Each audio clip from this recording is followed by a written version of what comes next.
수준에 맞는 책을 읽어야 한다. 또는 독서 레벨에 맞는 책을 읽어야 읽기력이 쑥쑥 성장할 것이다.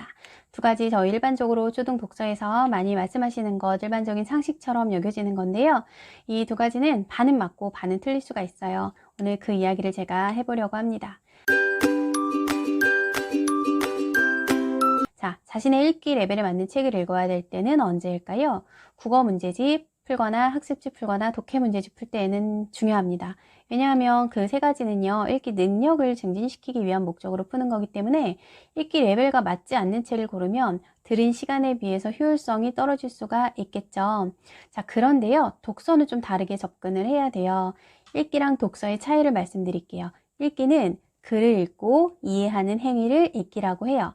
독서는 자신의 마음의 충만감, 행복감, 정서적인 고양 등을 위해서 능동적이고 자발적으로 하는 행위예요.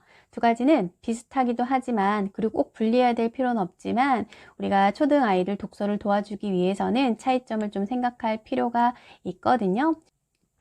쉽게 좀 예를 들어 볼게요. 저희가 어디 놀러 갔어요. 그런데 거기에서 이곳에서 지켜야 될 안전수칙이라는 내용이 담긴 종이를 한 장 줬다고 해볼게요. 저희가 그걸 읽을 때에는 읽는다고 표현하지 독서를 한다고 표현하지는 않아요. 자, 그런데 다 놀고 와서 집에서 잠들기 전에 나 재밌는 소설 한 권 읽고 자고 싶어 라는 마음이 들어서 소설을 펼쳐 들었어요. 그러면 그거는 읽기라기보다는 독서를 한다 이렇게 저희가 표현을 하잖아요.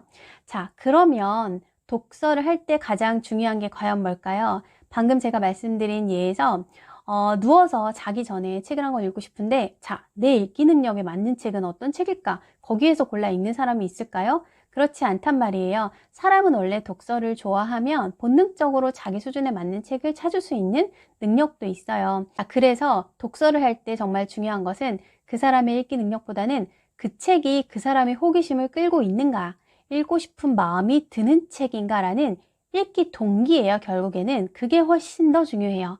읽기 동기가 충만하면은요, 조금 쉬운 책이어도 행복감을 주기 때문에 읽기도 하고요. 반대로 좀 어려운 책인데 이 책이 나의 호기심을 너무 자극하고 정말 읽고 싶다는 마음이 들면 어려워도 이해하려고 노력하면서 읽는 것이 바로 독서라는 거예요. 무엇보다 우리 아이들이요, 자신의 읽기 능력만큼의 생각 수준을 갖고 있는 건 아닐 수도 있어요. 예를 들어서 4학년 친구가 읽기 진단을 했는데 2학년 수준이 나왔다고 해볼게요. 그러면 이 친구에게 2학년 친구들이 많이 보는 책을 권할 수 있겠죠. 그런데 잘 생각해 보세요. 4학년 친구가 갖고 있는 경험치나 생각 수준이 2학년 친구가 갖고 있는 것과 똑같을 리는 없어요. 그렇게만 생각해서 책을 권해주면 책은 잘 읽고 이해할 수 있을지 모르겠으나, 독서라는 것에 대해서 그냥 이거는 읽고 이해하면 되네, 생각보다 시시하네, 2학년 친구들의 이야기네 라고 하면서 책에 대해서는 오히려 한 걸음 더 멀어지거나 책을 되게 시시하게 볼 수가 있다는 거예요. 책에 대한 환상성을 가진 사람만이 독서를 계속할 수 있어요. 책은 나를 정말 행복하게 하고, 책에는 놀라운 세상이 있고, 책은 가끔 이해가 되진 않지만 무언가 나를 충만하게 하는 것이다, 이 생각을 꾸준히 가지고 있는 사람이 계속 읽는 사람이 되는 거거든요.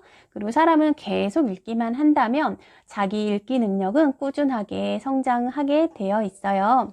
자, 그래서 제가 부탁드리고 싶은 것은 레벨 테스트 나쁘다, 읽기 수준에 맞는 책 읽는 게 나쁘다, 이게 아니라 수준도 고려해야 하지만 책을 읽을 때 중요한 건 아이의 동기이기 때문에 너무 그 수준에 맞는 책을 한정적으로 권해주지는 말자. 레벨 테스트 하고 나면 보통 이 책이 이 아이에게 맞습니다 라고 딱 권해주는 경우가 있는데 그 폭이 좁을 때가 많아요. 그러면 아이들이 그 안에서만 책을 고르게 되고, 그러면 재미있거나 흥미를 끄는 책을 찾지 못할 수 있기 때문에 당장은 앉아서 독서로 보이는 행동을 할 수는 있겠지만 그게 그냥 단순하게 읽어야 되는 글을 읽는 읽기에서 멈출 수 있다는 거예요. 레벨 테스트를 만약에 한다면, 또는 읽기 수준을 판단을 한다면 고려는 하되 저희가 책을 좀 더 폭넓게 권해줘서요, 4학년 친구가 2학년 수준이 나왔다고 해도 1학년 수준부터 3, 4학년 수준까지 골고루 폭넓게 권해주시는 게 훨씬 지혜롭고 장기적으로 책을 읽을 가능성이 높아요. 자, 저희가 우리 아이들의 독서를요, 기능만 측정해서 기능에 맞는 책만 읽힐 수는 없어요. 그거는 책을 읽어나가는 독자라는 것을 배제하고 그냥 책은 읽고 이해해야만 되는 텍스트, 아이는 읽고 이해해야 되는 기능적인 존재, 이렇게만 생각하는 것일 수 있기 때문에 조금 생각의 전환을 제가 도와드리고 싶어서 이렇게 말씀을 드리고요. 무엇보다 가장 중요한 것은 사람은 자기가 읽을 책을 스스로 고를 권리가 있어요. 누군가 저희 어른들에게 읽기 능력 테스트를 해서 저희의 읽기 능력에 맞는 책을 제한적으로 딱 권해줬다고 해볼게요. 그 책을 저희가 재미있게 즐겁게 읽을 가능성이 과연 많이 있을까요? 이렇게 생각해 보면 너무 단순한 문제입니다. 아이들이 책에 대한 경외심을 가지고 꾸준히 읽어 나갈 수 있게 도와주시면 좋겠습니다.